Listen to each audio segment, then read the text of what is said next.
Shalom saudara yang terkasih di dalam Tuhan Yesus Kristus. Kembali lagi bersama saya di kanal YouTube Raja Wali Kasih.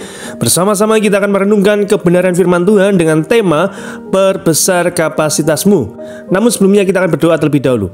Bapa di surga, terima kasih buat anugerah-Mu yang berlimpah-limpah atas kami. Kami ada sebagaimana ada saat ini, semua karena kebaikan penyertaan-Mu bagi kami.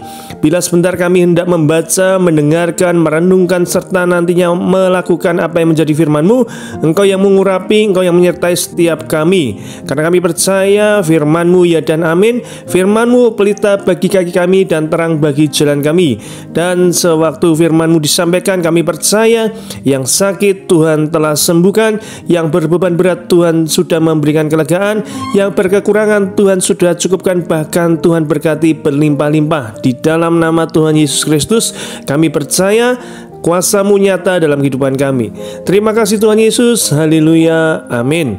Untuk pembacaan perenungan kita kali ini terambil di dalam kitab Yesaya pasal 54, Yesaya 54 ayat yang kedua sampai 3. Yesaya 54 ayat yang kedua sampai 3. Demikian firman Tuhan. Lapangkanlah tempat kemahmu dan bentangkanlah tempat tenda kediamanmu.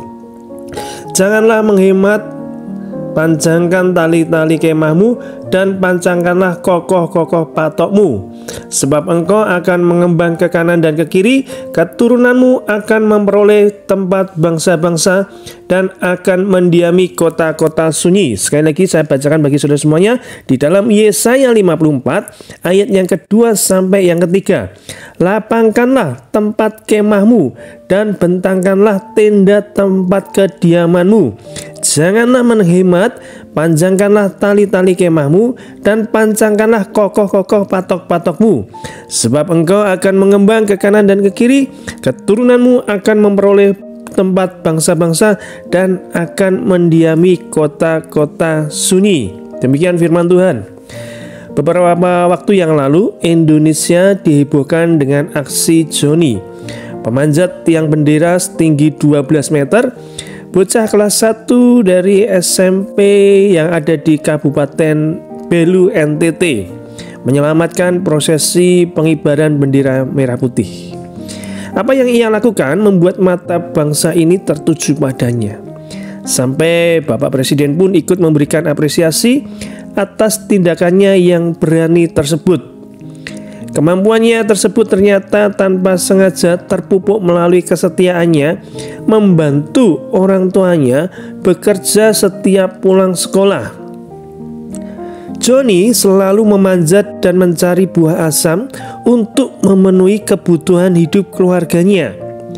Disitulah dari hari ke hari keahliannya memanjat terpupuk. Sebagai anak bungsu dari 9 bersaudara, bisa saja ia menolak dan memilih untuk bersantai di rumah. Bukankah ia memiliki banyak kakak yang bisa diandalkan untuk membantu orang tuanya? Namun tidak demikian dengan Joni. Ia memilih untuk bayar harga. Ia memilih untuk kerja keras, mengeluarkan keringat, tenaga, serta merelakan waktu bermainnya. Rasa tanggung jawabnya sebagai seorang anak sedemikian terpupuk. Bahkan sebagai anak bangsa, ia tidak tinggal diam melihat bendera merah putih terkulai begitu saja. Nah, dalam Alkitab pun kita juga dapat melihat si bungsu Daud yang mengerjakan apa yang diperintahkan orang tuanya dengan penuh tanggung jawab. Daud ini menggembalakan domba-domba daripada kedua orang tuanya, menghadapi singa dan beruang saat menggembalakan domba-dombanya adalah makanan harian Daud. Jadi Daud itu sudah terbiasa ketika dia menggembalakan domba menghadapi binatang-binatang buas. Dan itu adalah makanan harian Daud. Artinya setiap saat dia harus berani menghadapi tantangan-tantangan tersebut. Tanpa ia sadari, ternyata itulah cara Tuhan mempersiapkan dan melatih Daud untuk mengalahkan Goliat. Makanya Daud ini bisa mengalahkan Goliat ternyata Tuhan itu melatih dari hal-hal yang kecil yang harian Daud lakukan, menggembalakan domba, menghadapi rintangan bertemu dengan binatang-binatang buas yang siap menerkam domba-dombanya. Apapun yang ada di hadapan kita yang Tuhan izinkan untuk kita kerjakan bukanlah kebetulan. Mulailah setia pada perkara kecil. Apapun yang ada pada kita, saudara yang bekerja, saudara yang sekolah, ataupun di rumah, apapun yang kita kerjakan, sesederhana apapun itu, itulah cara Tuhan untuk memperbesar atau menyiapkan diri kita. Kita hanya perlu memperbesar kapasitas hati untuk bayar harga, untuk bekerja serta belajar lebih keras dan lebih sungguh-sungguh lagi. Jadi kalau kita sebagai pelajar, baiklah hendaknya kita benar-benar belajar dengan sungguh-sungguh, memperbesar kapasitas kita. Kalau sekarang ini dengan mudah kita dapat mendapatkan informasi dari internet, maka saudara-saudara yang saat ini masih sekolah, kau bisa buka internetmu untuk mencari hal-hal positif, untuk menemukan pengetahuan-pengetahuan yang baru yang bisa kau kembangkan sesuai dengan belajarmu. Engkau yang bekerja pun demikian. Engkau bisa memperbesar kapasitasmu dengan mengikuti pelatihan-pelatihan yang ada, yang bisa kau ikuti secara offline maupun online, untuk memperbesar kapasitasmu. Bagaimana cara menjadi misalkan karyawan teladan, bagaimana caranya misalkan mengembangkan usaha jauh lebih baik lagi kalau engkau membuka usaha.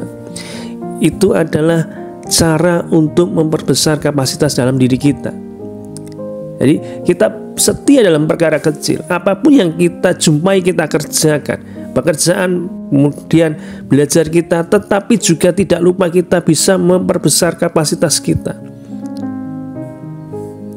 Hanya diperlukan ketekunan, kerja keras, bayar harga, sehingga ketika kita nanti dipromosikan oleh Tuhan, dibawa Tuhan naik ke level yang lebih tinggi, kita siap untuk menerima tanggung jawab yang lebih besar.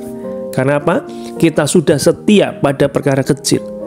Seperti perumpamaan tentang talenta.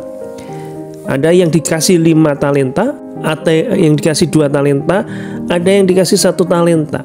Bukan banyak sedikit talentanya, tetapi dari situ kita belajar bagaimana kesetiaan kita untuk mengembangkan talenta tersebut. Yang 5 diceritakan dalam firman Tuhan, dia mengembangkan talentanya, beroleh laba 5 talenta. Yang 2 juga demikian, dia mengembangkan talentanya, kemudian mendapatkan laba 2 talenta. Sedangkan yang 1 talenta itu tidak mau mengembangkan talentanya, malah dikubur di dalam tanah, sehingga dia tidak menghasilkan apa-apa. Nah, tuannya datang, kemudian hamba-hambanya tersebut melaporkan kepada tuannya, "Tuan, yang 5 talenta Tuhan percayakan, aku kembalikan kepada Tuhan 5 talenta plus labanya." Yang 2 juga demikian. Sedangkan yang 1 ini dia menganggap tuannya jahat, sehingga dia tidak mengembangkan talentanya. Justru tuannya menilai yang 1 ini adalah hamba yang jahat, yang tidak mau mengembangkan talentanya, sehingga 1 talentanya itu diambil, diberikan ke yang memiliki 5 talenta. Pelajaran menarik apa dari kisah firman Tuhan ini?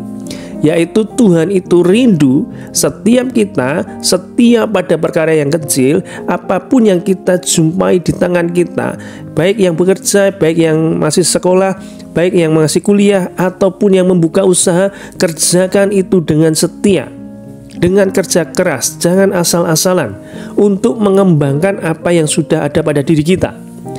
Kemudian juga memperbesar kapasitas kita untuk menerima informasi, pengetahuan, keterampilan yang baru. Dan tak lupa untuk senantiasa merenungkan kebenaran firman Tuhan, sehingga dari situ kita memiliki hikmat-hikmat baru dalam memperbesar kapasitas kita. Barang siapa setia pada perkara kecil, maka Tuhan akan mempercayakan kepadanya perkara yang jauh lebih besar. Tuhan Yesus memberkati. Bapak, terima kasih buat anugerah kasih-Mu. Kami boleh merenungkan kebenaran firman-Mu, untuk kami boleh memperbesar kapasitas diri kami, Kami tahu Tuhan menghargai setiap kami yang mau mengembangkan talenta yang ada dalam diri kami, baik kami yang masih sekolah, baik kami yang sudah bekerja, ataupun kami yang membuka usaha sendiri Tuhan. Kami mau setiap ada prosesmu Tuhan, seperti Daud setia untuk menggembalakan domba orang tuanya, menghadapi banyak rintangan, dan akhirnya Daud bisa menjadi seseorang yang Tuhan percaya mengalahkan Goliat. Karena Tuhan sudah melatih Daud, sehingga Daud ini dipersiapkan benar-benar menjadi orang yang sudah terampil, yang sudah matang untuk bertempur, dan akhirnya bisa mengalahkan Goliat Tuhan. Tuhan, luar biasa sekali firman-Mu Tuhan yang Kau sampaikan. Engkau mengurapi setiap pendengar Raja Wali Kasih ini. Mereka yang dalam pergumulan, biarlah Tuhan sendiri yang menjadi jawaban doa atas pergumulan mereka. Dalam hal sakit penyakit, Tuhan sudah sembuhkan mereka yang saat ini sedang menderita sakit. Yang mereka kesusahan pun Tuhan sudah hiburkan. Dan kami percaya di dalam nama Tuhan Yesus, mereka yang berkekurangan pun Tuhan sudah cukupkan dan buat berlimpah-limpah. Doa kami Tuhan, kami mau setia dalam proses kehidupan ini.